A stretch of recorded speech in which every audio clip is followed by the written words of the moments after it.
ஆண் பெண்ணுன்னு வச்சுட்டார். திருமணங்கிறது ஆணுக்கும் பெண்ணுக்கும் நடக்கிற ஒன்றுன்னு வச்சுட்டார். அதை மாற்றுறதுக்கு எந்த மனுஷனுக்கு எங்கே அதிகாரம் கொடுக்கப்பட்டிருக்கிறது? எந்த மனுஷன் எந்த அதிகாரத்தில் அதை மாற்றலாம்? மனுஷனுக்கு அப்படிப்பட்ட ஒரு அதிகாரம் கொடுக்கப்பட்டிருக்குதா? அப்படிப்பட்ட அறிவு மனுஷனுக்கு இருக்குதா? அப்படிப்பட்ட ஒரு பெரிய ஞானம் அவனுக்கு வந்துருச்சா? கடவுள் பண்ணது தப்பு, இப்போ நான் அதை சரி பண்ணுறேன்ற அளவுக்கு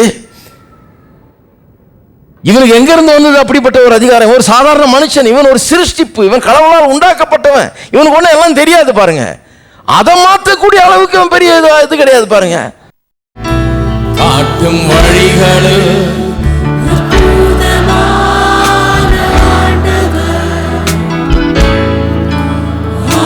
செயல்களில் முற்றும் சிறந்த தேவரீ,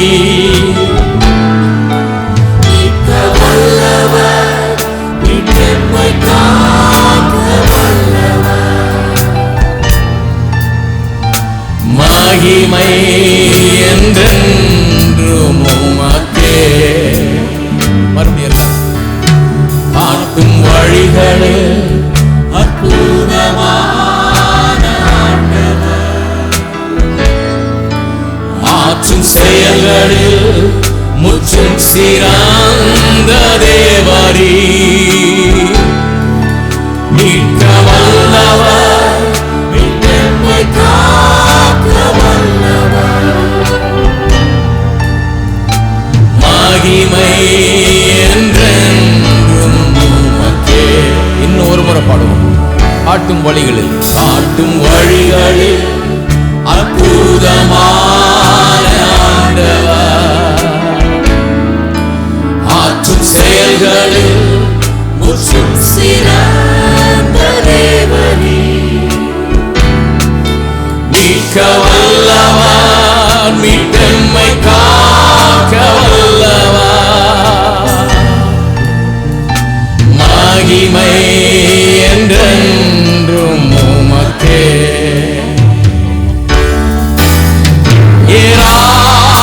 ஏராளமானவர், தாராளமானவர்,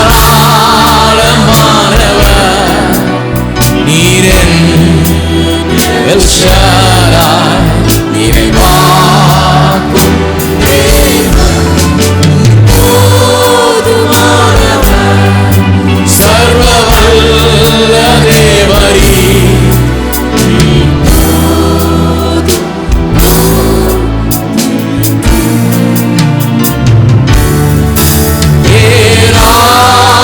ஏராளமானவர், தாராளமானவர், நீரே எல் ஷடாய், நீரை வாக்கும் தேவன்,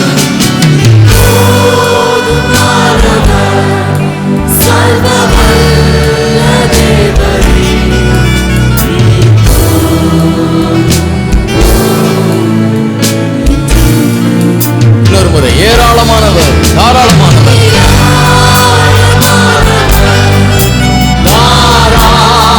தாராளமானவர்,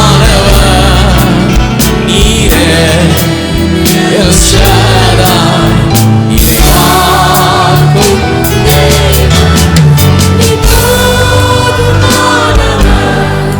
சர்வவல்ல தேவரீ, நீ போதும் போதும் என்றோ. போதகர் சாம் செல்லத்துறை அவர்கள் நடத்தும் பூரண சுவிசேஷ வேதாகம கல்லூரியில் ஊழிய பயிற்சி பெற உடனே விண்ணப்பிக்கவும். விண்ணப்ப படிவம் பெற பூரண சுவிசேஷ வேதாகம கல்லூரி, தபால் பெட்டி எண் 494, சென்னை 7 அல்லது கீழ்காணும் தொலைபேசி எண்களில் தொடர்பு கொள்ளவும்.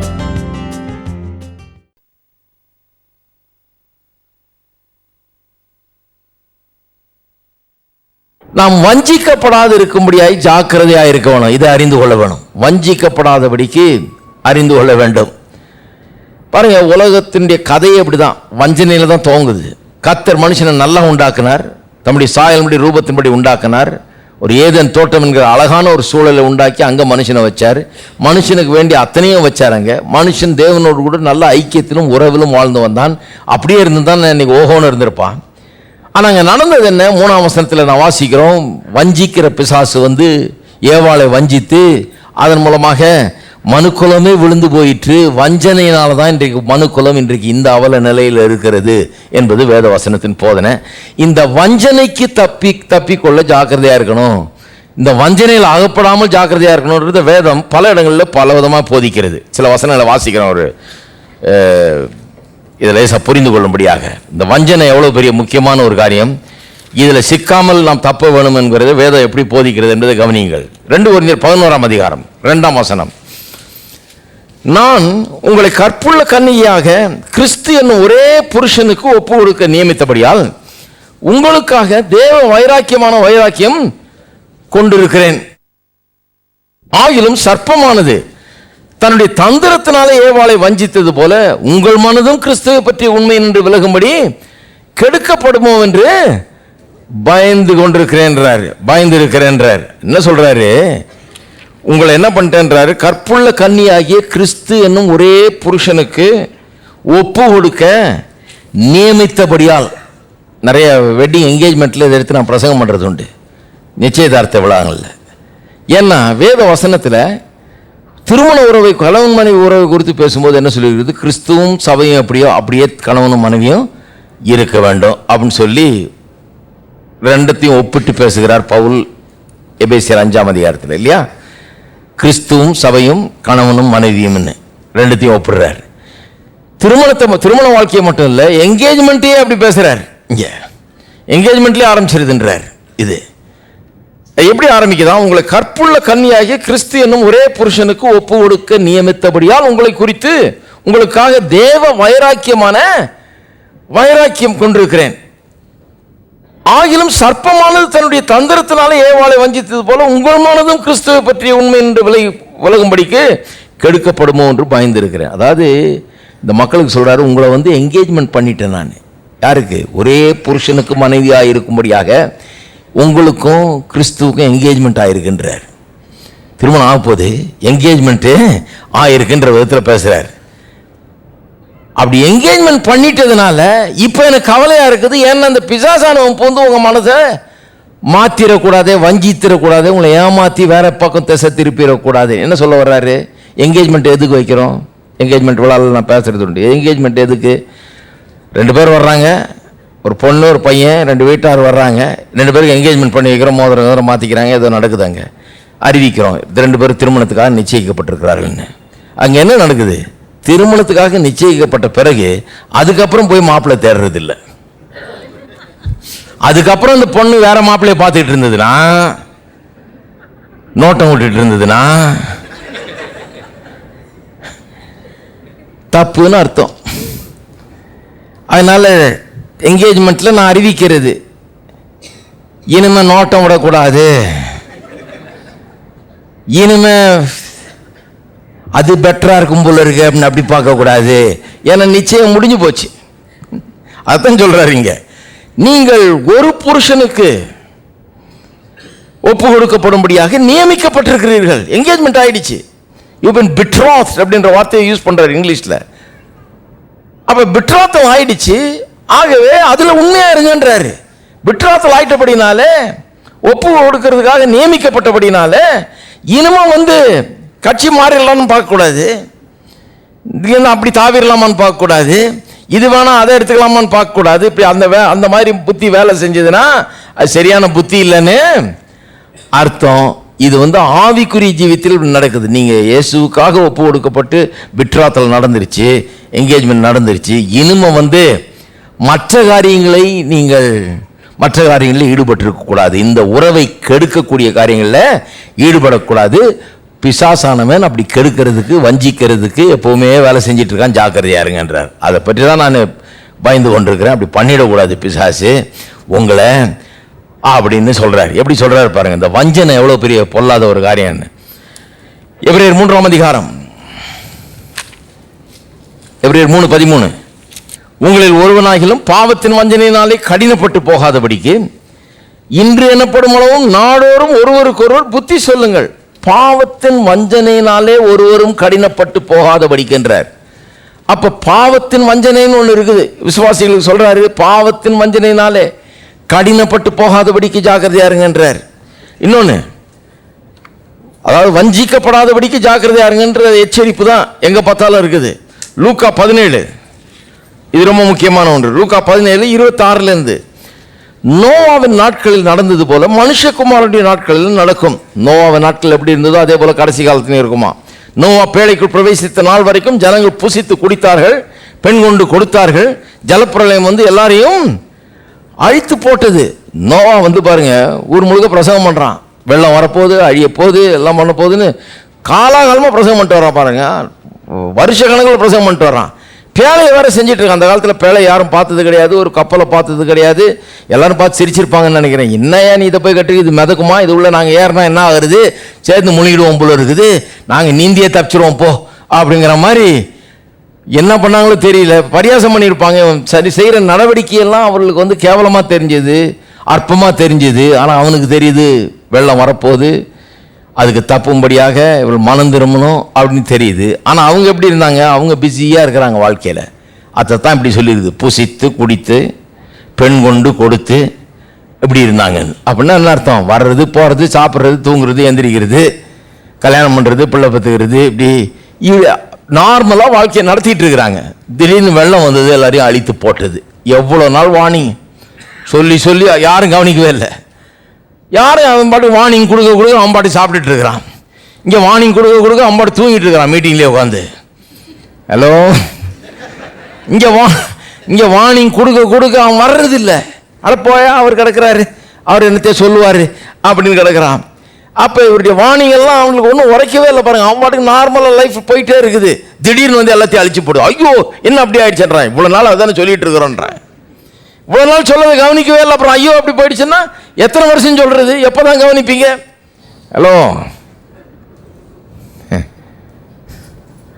ஒருத்தர் சொல்றாரு, விசுவாசத்தை குறித்து இன்னும் எவ்வளோ நாளையா போதிப்பீங்க? ரொம்ப நாள் போதிக்கிறீங்களே, விளங்குற வரைக்கும் போதிப்போம். விளங்கிட்டு அப்புறம் ஏன் போதிக்கிறோம்? ஹலோ, தேவனுடைய ராஜ்யத்தை குறித்து எவ்வளோ நாள் இன்னும் விளங்குற வரைக்கும் போதிப்போம்.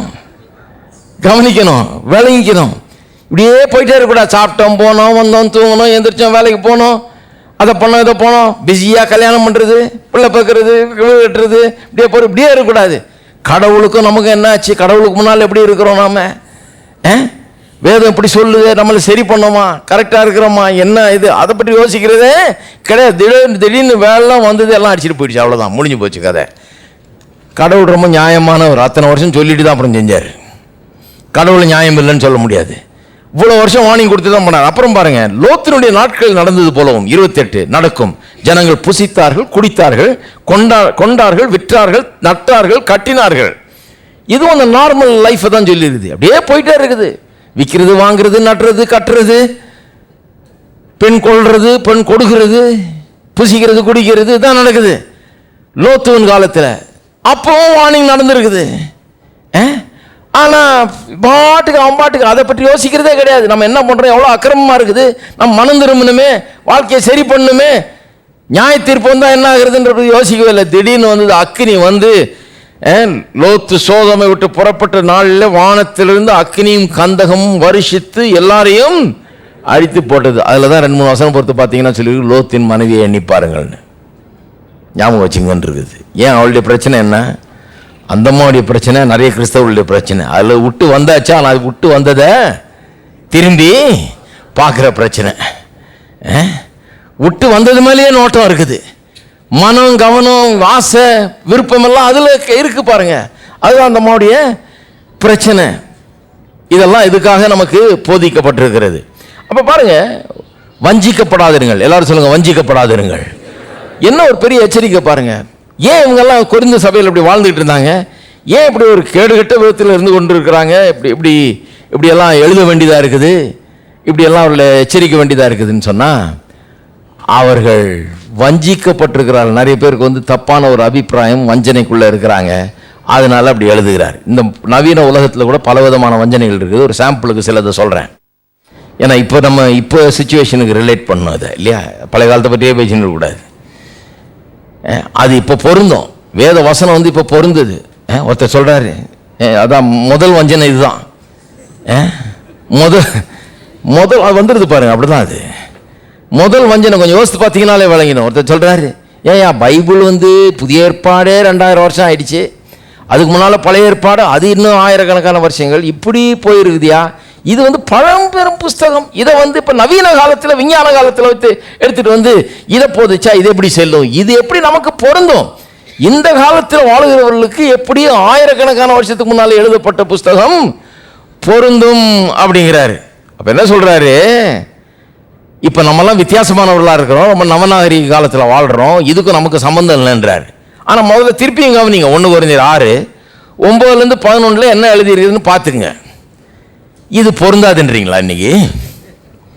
இது இந்த காலத்துக்கு பொருந்தவே பொருந்தாதுன்றீங்களா? வாசித்து பாருங்க அந்த லிஸ்ட்டை. இது இந்த காலத்தில் இப்போல்லாம் இதெல்லாம் நவீன காலம் பிரதர், நாங்கள் ஐடி வேர்ல்டில் இருக்கிறோம், கம்ப்யூட்டர் முன்னாலேயே உட்காந்துருக்கிறோம், ஏர் கண்டிஷன் ஆஃபீஸில் வேலை செய்கிறோம், சூட்டும் கோட்டும் போட்டுன்னு போகிறோம்.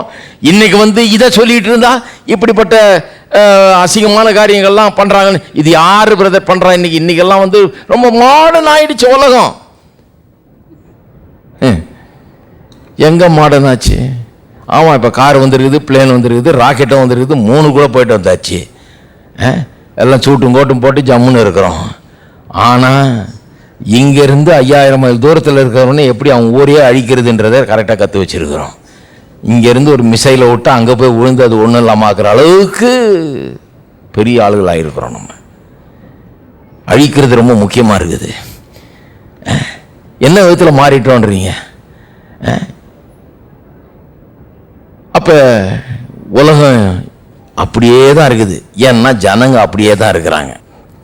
ரெண்டாவது இன்னொரு வஞ்சனை என்னன்னா, எது சரி எது தப்புங்கிறத காலத்துக்கு ஏற்ற மாதிரி மாறிடுதியா, அதனால அது அந்த காலத்துக்கு சமாச்சாரம், இப்போ நம்ம இது இந்த காலத்து சமாச்சாரம், காலத்துக்கு ஏற்ப எல்லாம் மாறிடுது. ஒருத்தர் சொல்றாரு பாருங்க, அந்த காலத்தில் பொய் சொல்றத பாவம்னாங்க, இப்போ அப்படி இல்லையா, இது ஒரு மென்டல் டிசீஸ், இது அதுக்கு ஒரு பேர் இருக்குது, சம் டிசார்டர், நீள பேரா வைப்பாங்க, அதுவும் எவனுக்கு வழங்காத பேரா, ஏன்னா விளங்கிடுச்சுன்னா நீங்கள் புரிஞ்சிருமே உங்களுக்கு.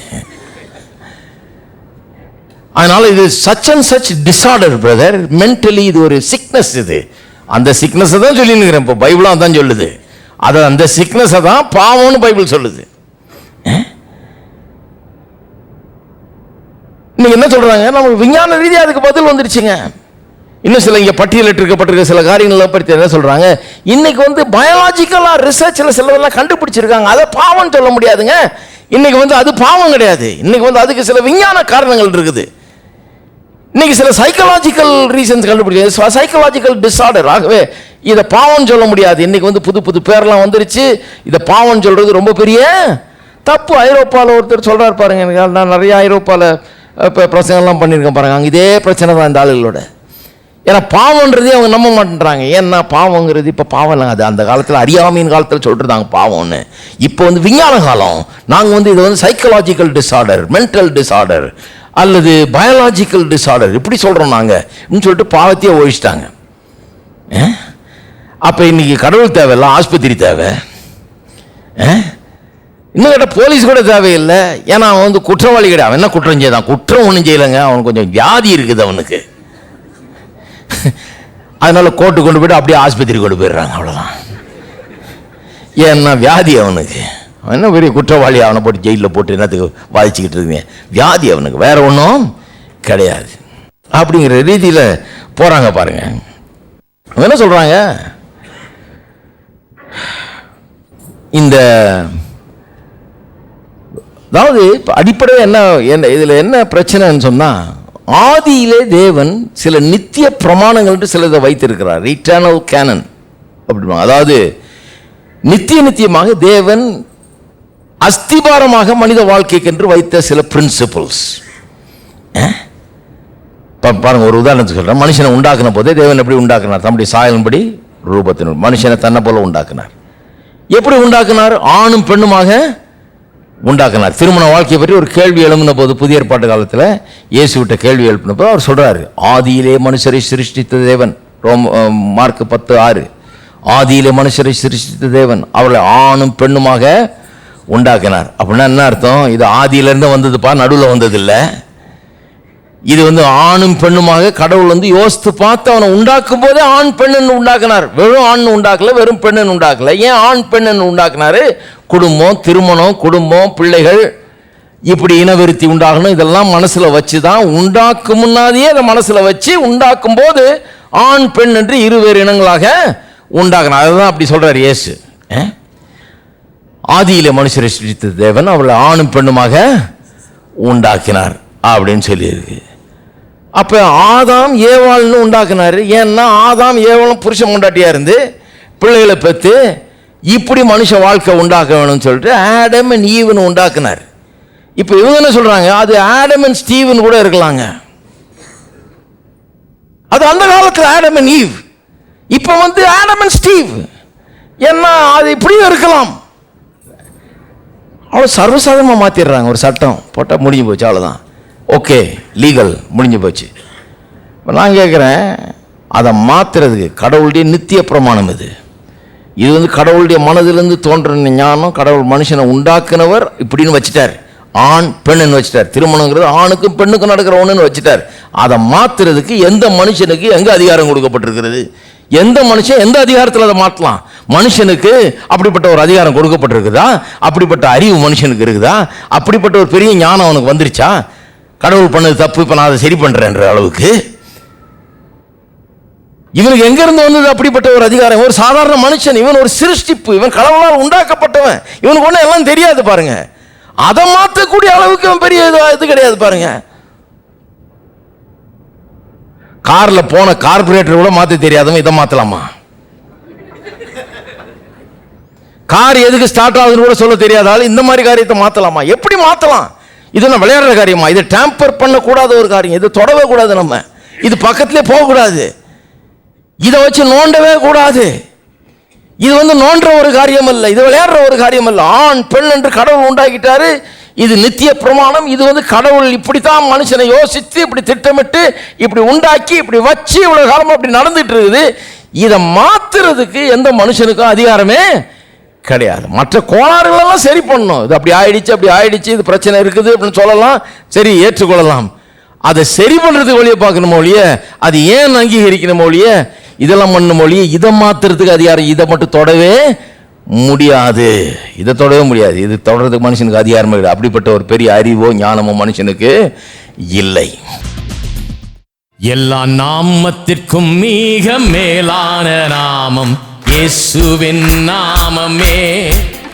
எல்லா தலைமுறையும் என்றும் போற்றிடும் நாமம். எல்லா நாமத்திற்கும் மிக மேலான நாமம் இயேசுவின் நாமமே. எல்லா தலைமுறையும் என்றும் போற்றிடும் நாமம் இயேசு நாமமே. ஜெயம் ஜெயமே, சாத்தான் சக்தி ஒன்றும் இல்லையே. இயேசு நாமமே. ஜெயம் ஜெயமே, சாத்தான் சக்தி ஒன்றும் இல்லையே. அல்லேலூயா ஓசன்னா, அல்லேலூயா அல்லேலூயா ஆமென். அல்லேலூயா ஓசன்னா, அல்லேலூயா அல்லேலூயா. பாவத்திலிருந்து ரட்சித்ததே இயேசுவின் நாமமே.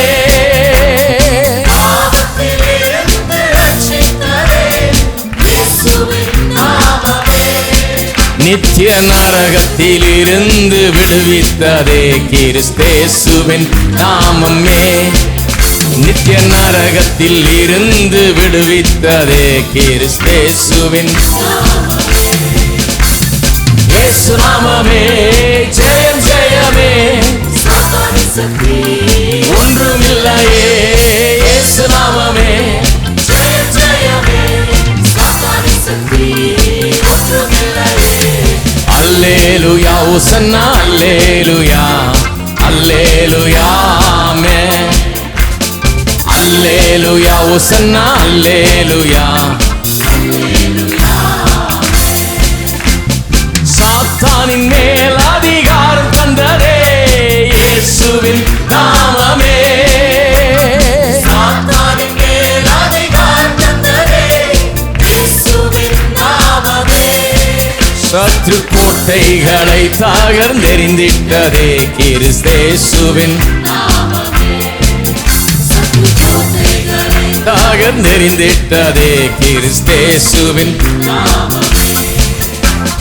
இயேசு நாமமே ஜெயம் ஜெயமே, சாத்தான் சக்தி ஒன்றுமில்லையே.